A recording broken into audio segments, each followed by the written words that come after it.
সমস্ত সবজির মধ্যে পটলও আমার খুবই পছন্দের একটি সবজি। পটলের যে কোনো রেসিপি খেতে আমি খুবই পছন্দ করি। নমস্কার বন্ধুরা, আজ আমি পটল আলুর কারির রেসিপি আপনাদের সাথে শেয়ার করছি। প্রথমেই পটলের খোসা একটু ছাড়িয়ে একটু রেখে দিয়ে এইভাবে দু টুকরো করে লম্বা করে কেটে নিয়েছি। কড়াইতে পরিমাণ মতো তেল দিয়ে দিয়েছি কেটে রাখা পটল। এরপর পরিমাণ মতো লবণ দিয়ে পটল ভাজা ভাজা করে নিচ্ছি। পটলের যে কোনো রেসিপি তৈরি করার সময় যদি পটল একটু প্রথমে ভেজে নেওয়া হয়, স্বাদ কিন্তু অপূর্ব হয়। অবশ্যই পটল একটু ভেজে নিতে হবে। পটল আমি ভেজে নিচ্ছি হালকা করে। এইভাবে ভাজতে ভাজতে পটল কিন্তু 50% মতো সেদ্ধ হয়ে যাবে। দেখুন, সুন্দর করে ভেজে নিয়ে প্লেটে তুলে নিয়েছি। আবারও কড়াইতে তেল দিয়ে একটা দারুচিনি স্টিক ও দুটো এলাচ ফোড়নে দিয়ে দিচ্ছি। এরপর এখানে কিছুটা গোটা জিরেও ফোড়নে দিয়েছি। প্রায় 1 চামচ মতো গোটা জিরে ফোড়নে দিয়েছি।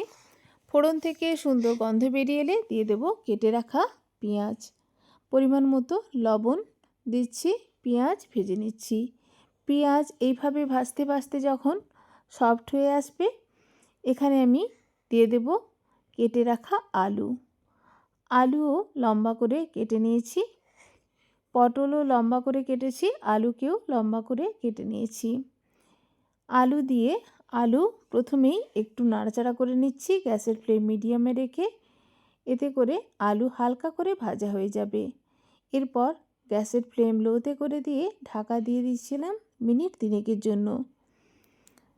3 মিনিট পর ঢাকা খুলে আমি মশলা অ্যাড করব।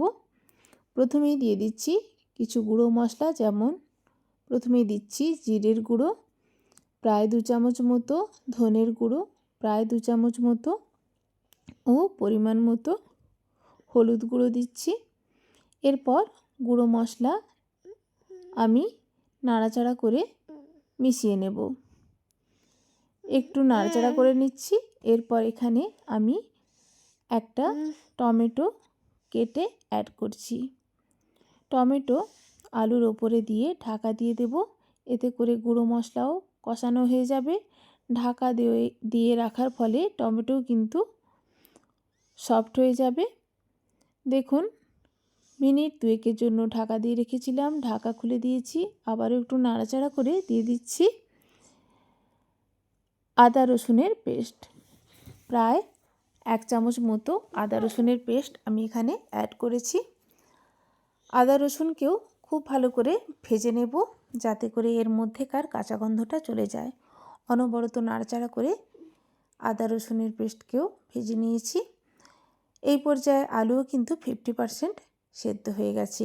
এইভাবে মশলার সাথে কষাতে কষাতে আলুও 50% সেদ্ধ হয়ে গেছে। দিয়ে দিচ্ছি আলুর ওপর ভেজে রাখা পটলও আগে থেকে 50% মতো সেদ্ধ হয়েই ছিল এবং ভালো করেও ভাজা ছিল।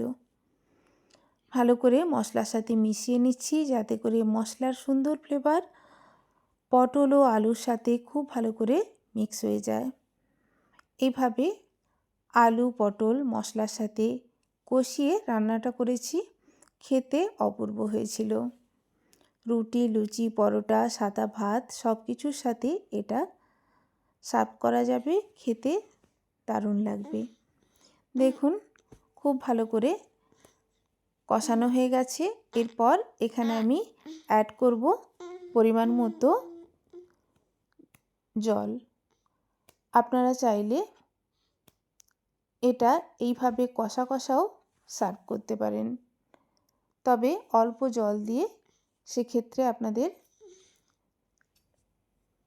ঢাকা দিয়ে আলু পটল সেদ্ধ করে নিতে হবে। আমি যেহেতু ঝোল তৈরি করব, জলের পরিমাণটা একটু বেশি অ্যাড করছি। যতটা ঝোল রাখতে চাইবেন সেই অনুযায়ী জল এখানে দিতে হবে। দেখুন, পরিমাণ মতো জল দিয়েছি। এরপর ঝোল ফুটে এলে ঢাকা দিয়ে পটল আলু আমি আবারও সেদ্ধ করে নেব। অবশ্যই আপনারা একবার এইভাবে পটল আলুর কারি ট্রাই করবেন, দেখবেন আপনাদেরও খুবই ভালো লাগবে, খেতে অপূর্ব হয়। দেখুন ঝোল ফুটে এসছে। ঢাকা দিয়ে আমি আবারও পটল আলু সেদ্ধ করে নেব। এইভাবে আমি আজকের পটল আলুর কারি তৈরি করেছি। সবাই খেতে খুবই পছন্দ করেছিল। এরপর আমি এখানে কাঁচা লঙ্কা সবশেষে অ্যাড করে দেব। যেহেতু ছোট বাচ্চা খাবে সেই জন্য আমি শেষে অ্যাড করছি কাঁচা লঙ্কা। আপনারা চাইলে ঝালটা কিন্তু প্রথমেও অ্যাড করতে পারেন। দেখুন একেবারে সার্ভ করার জন্য রেডি পটল আলুর কারি। রেসিপি ভালো লাগলে অবশ্যই ট্রাই করবেন। ধন্যবাদ।